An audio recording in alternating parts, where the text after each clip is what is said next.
In this video, I'm going to show you how to unboring your writing. I'm going to show you a tool that you can use to go from writing blah, mundane sentences where your reader isn't really excited to read the next sentence, to writing compelling, exciting sentences that pull the reader through all the way to the end of your scene and wondering what happens next.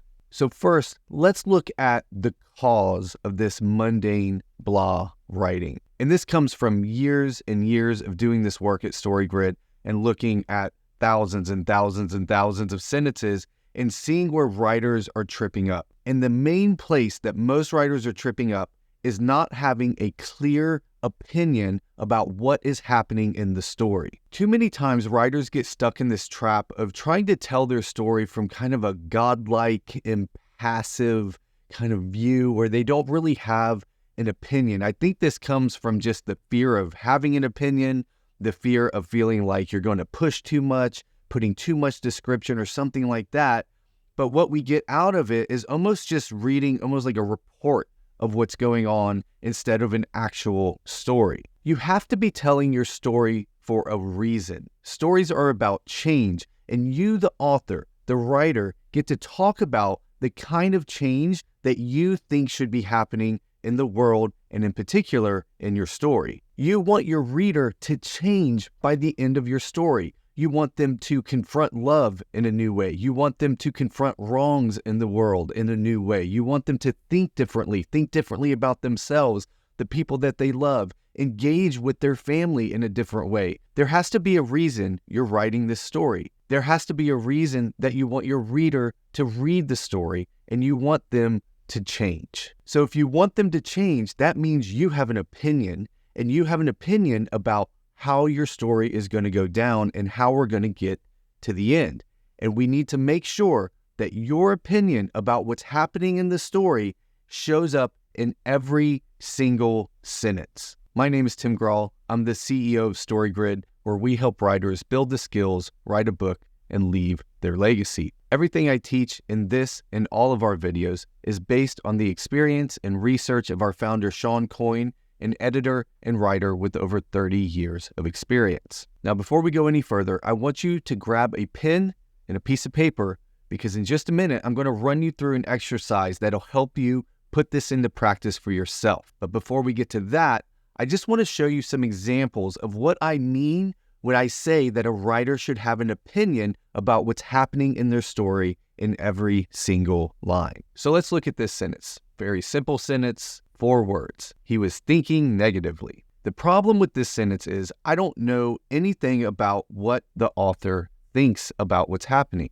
because sometimes it's good to think negatively, sometimes it's bad to think negatively. And we don't even know, was he thinking negatively in an emotional state, or is he logically thinking negative? This is just a statement. I don't know anything about what's happening. Now let's look at this line from the book Tomorrow, Tomorrow, and Tomorrow by Gabrielle Zevin. His brain was treacherously negative, right? So it's only one more word than the previous sentence, but we get so much more information. First of all, brain. Now we know what the writer thinks about this. It's not just emotions. It's not even just logic.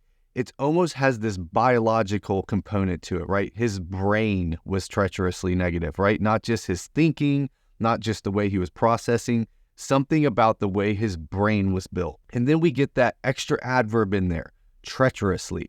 So now we know that Gabrielle thinks this is dangerous, what's happening here, that his brain is acting in a dangerous way. Turning a 4-word sentence into a 5-word sentence, we get so much more information about what the author thinks about what's happening. Let's look at another example. Words given to a child, whether intentionally or unintentionally, stay in their memory and can affect them later. Right? So this has a lot of information on it, but again, it almost reads like it's straight from an encyclopedia or something explaining how childhood development is, not that it's embedded in a story. I also, again, don't know what the author of this line is thinking. Is this a good thing? Is this a bad thing? I could argue either way. So now let's look at this sentence from the book The Shadow of the Wind by Carlos Ruiz Zafón. The words with which a child's heart is poisoned through malice or through ignorance remain branded in his memory, and sooner or later they burn his soul. Now what do you think the author thinks about this? This is bad. We're poisoning a child's heart. We're burning his soul. He's getting branded. There's ignorance in here, right? It's saying the same thing, but now I have a much deeper understanding about what the author thinks about what's going on. Let's look at a third example. They were greeted by their grandparents, two people in dark clothes. The children liked them immediately. Again, I'm not going to keep harping on this, but there's no opinion here. It's bland. It's blah. Well, now let's look at this example. They were met by their grandparents, two thin, severe, distinguished people in dark clothes. The children approved of them at once. This is from the book The Accidental Tourist by Ann Tyler. So again, we start seeing things like thin, severe, distinguished people. We're much more clear on who these people are, and we get a tip-off of what Ann Tyler thinks about these people. Let's look at a fourth example. My parents passed away within 2 years of each other, one from cancer and the other from a heart attack. Again, this feels like it's reading a report. I don't know, it's probably sad because parents passed away, but it may not be a bad thing if they were horrible people. What does that mean to the protagonist of the book? Like, what do we mean by this? So let's look at this example. When I didn't cry at my own parents' funeral, they died just 2 years apart. Dad of stomach cancer and mom of a thunderclap heart attack while walking on a Florida beach. This is from 11/22/63 by Stephen King. Just look at that one description of a heart attack, a thunderclap heart attack. That alone, how much imagery does that have? But there's so much more information here, and we're now left wondering, why didn't he cry at his parents' funeral? They both died of horrible things just 2 years apart. This is way more intriguing than just reporting what happened. So in this, you've seen 4 examples, just 4. Just open up any book and you will see these show up over and over and over. And what I want you to see here is it's not about just telling the reader what's happening. That is not what you're trying to do in your story. You're trying to get your reader to think a certain way about what's going on, which means you, the author, has to have an opinion that shows up on the page.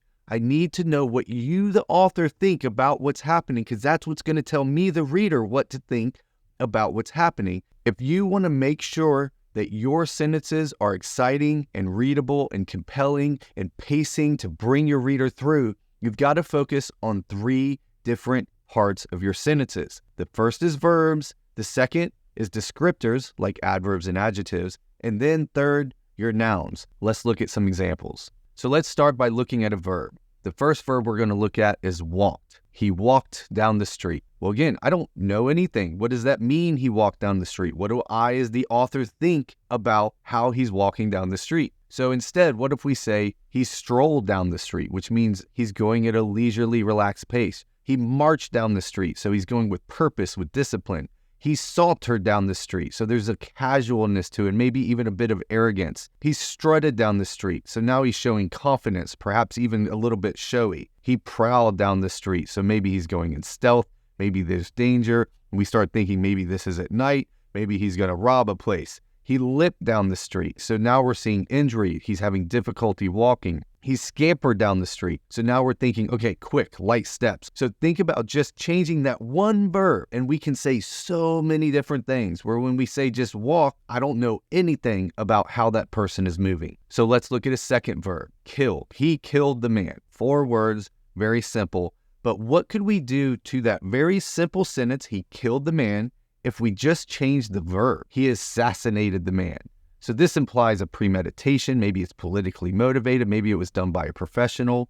He executed the man. Okay, now we're looking at this was planned. It was formalized. This was done on purpose. He slaughtered the man. Okay, now we're looking at brutality. Maybe it was an indiscriminate act. Maybe there are actually multiple victims. He euthanized the man. Oh, well, this changes it completely. Maybe this was an act of mercy. Maybe that he's a doctor that's trying to actually help somebody. He snuffed out the man. So this implies like a sudden, a casual act. He poisoned the man, right? So now we're talking about covert. We get understanding of how this was actually done. So once again, just changing the verb gets us a whole lot. Let's look at our descriptors. So for example, an adjective like tall. The woman was tall.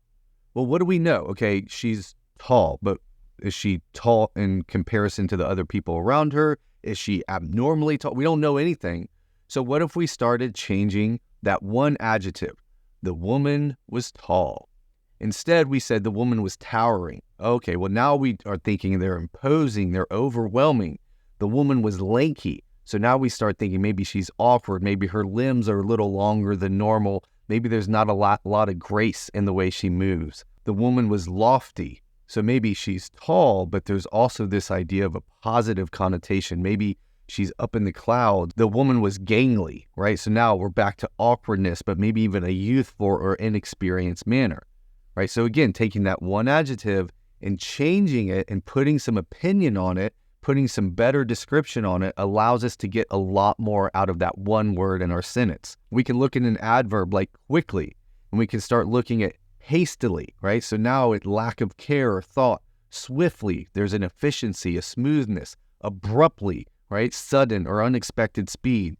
Frantically conveys a sense of desperation or urgency. And then leisurely is almost the opposite of quickly, because we get this idea of like, oh, we're slowing down. He's going in a relaxed pace, even if he's going a little quick. So that's verbs and our descriptors. Now let's look at a couple nouns. If we look at a noun like dog, very bland. We have no idea what that dog is. Is it big or small? Is it angry? Is it not angry? What are we thinking about? So what if we use instead a word like mutt, right? So now we're implying a mixed breed, less prestigious. On the other end, we could say it was a purebred. Then we could talk about a specific type of dog. It was a pit bull, which is a lot different of an idea of what a dog is than, say, a chihuahua. We could also say a stray, and we automatically start thinking of loose fur, dirty, maybe malnourished. Let's look at a second noun, something like book, right? We all love books here, of course. We're all writers. But again, I don't really know what that means. Is the book maybe a page turner, right? So it suggests that it's an engaging, hard to put down book. A doorstop, right? So now it's a big, long book that probably is hardcover. We could have a tearjerker, a mind bender, a thriller, right? See, which each of these nouns, we get something more than just saying that it's a book. So here's the exercise I want you to go through. I want you to take this sentence, the man sat down in the chair, and I want you to write 10 different versions of that sentence. So pause this video and write 10 different versions. I want you to be thinking about, is this a positive or a negative action? Have an opinion. Was this a positive thing that the man sat down? Was it a negative thing that the man sat down? How did he sit down in the chair? What did the chair do when he sat down? What is the size or the affect of the man when he sat down in the chair? Did he just sit down in the chair, or did he plop down into the chair? Did he hesitate before he sat down? I want you to write 10 different versions of that sentence. Make sure all of the verbs and the nouns have an opinion to them that give the reader some more information than just man or sat down. And I want some descriptors in there to tell me specifically about who this man is, more information about the chair, and more information about how he sat down. So pause the video and do that exercise right now. I want you to write 10 different versions of that sentence. I'm going to wait. So how do you apply this to your work in progress? How do you actually do this in your book, sentence by sentence by sentence? What I want you to understand is you already do this every day in your life, probably multiple times a day. You're doing this in your life all the time. So imagine you were telling a story from when you were 17 years old and you had gone to a party, got blackout drunk, and you woke up sometime in the night in just your underwear and a single shoe in a dumpster behind a Walmart.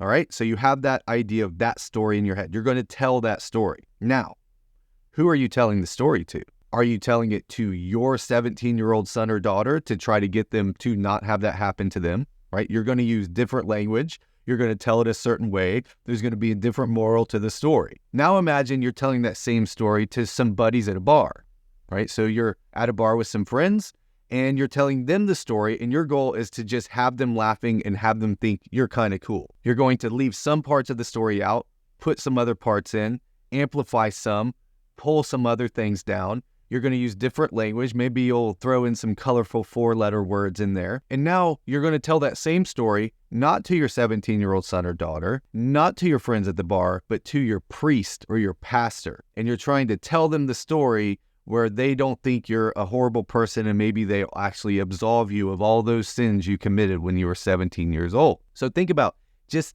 figuring out who you're telling the story to changes what you put in the story and changes the opinion of each sentence and each word in every story. So in order to do this, you have to be super clear on who you're telling the story to and why you're telling them the story. This is how you unboring your writing. I hope you liked this video and learned a little something. If you did, make sure you like the video, subscribe to our channel, and hit that bell so you get notified of all future videos. If you want more to learn about StoryGrid, just go to storygrid.com. We have lots of free resources there. Make sure you sign up for the newsletter so you don't miss anything happening around StoryGrid. As always, thanks for being a writer. Thanks for being a part of our community here at StoryGrid, and I'll see you next time.